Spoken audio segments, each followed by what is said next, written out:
You know, regenerative agriculture has been building for a few decades, and it looks like we're getting to a tipping point. We know there's farmers across Australia destabilised now, they're starting to ask questions and starting to listen.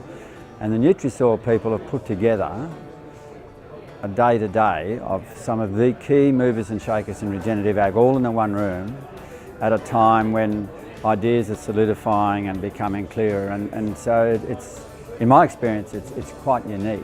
When we walked in this morning, you can just feel it makes your hair stand on end, just the positive energy created in this room at the moment. There's a lot of feeling of hope and real excitement to be looking into the future. Seeing 220 people in a room, standing room only, overbooked, all wanting to know, well, what is it that we can do to help regenerate our soils and of course revitalise agriculture? How do we actually rebuild the health of the communities that we're going to serve and look after? Because at the end of the day, that's where we all need to be going forward as farmers and consumers, and we all really need to be aware of what's going on there and how we can contribute to achieving a better world for us all. It's a bold statement, and it is that regenerative agriculture can both save the planet and save human health. For a lot of farmers it's a big change, and I think they need to develop confidence and skills, and I think more knowledge is very, very important.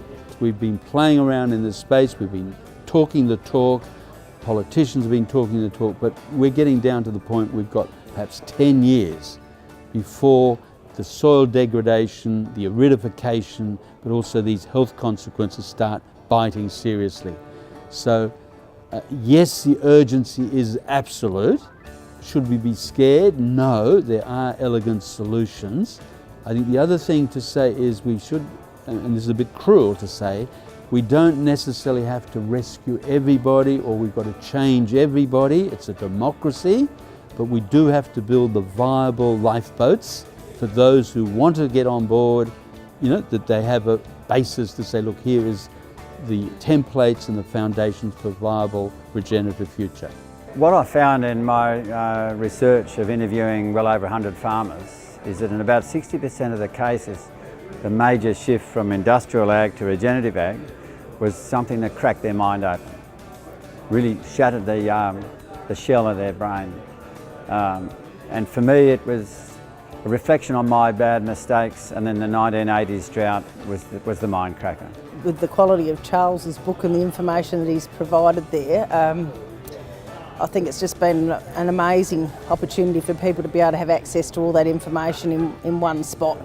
The opportunity is created there for people from all levels, whether it be governments or business leaders or consumers, farmers, to understand more about not only our food and agricultural production systems, but its implications for our whole global health and human health. For a lot of people, it's why not regenerative agriculture is probably the question. Simple, natural, elegant solutions that are practical, profitable, and really empowering and revitalising communities. It's not going to come from government, it's not going to come from top down, it's grassroots realisation, grassroots empowerment, and then saying, yep, how do we get response able?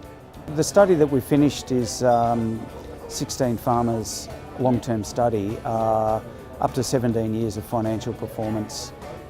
We've got some social performance in there, and also land health changes over time. And certainly based on that study, that the profitability is reasonably comparable, a little bit less, but reasonably comparable with some of the industry databases, and certainly with the additional benefits of significantly changed land health and significantly different social outcomes, happier people, less stressed and healthier. So I think we're really looking at a massive growth in interest and recognition that this is real, this is where we have to be.